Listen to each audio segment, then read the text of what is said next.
Do you want to know how you can log into your public mutual fund account? If yes, then this video is for you. Hello and welcome to Tech Basics. It's your host back again with yet another interesting tutorial video. In this video, I'm going to teach you how you can log into your public mutual fund account.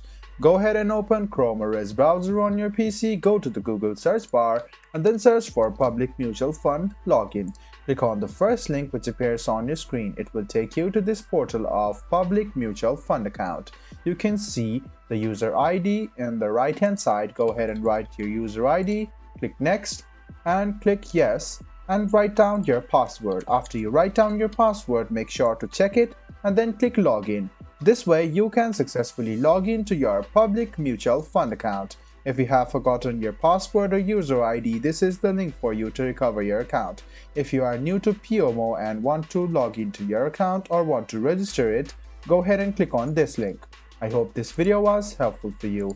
If you still have any kind of confusion, please do mention us on the comment section down below. Like the video, subscribe to the channel and do hit the bell button for more. Hope to see you in the next video as well. Until then, goodbye, take care and make sure you enjoy.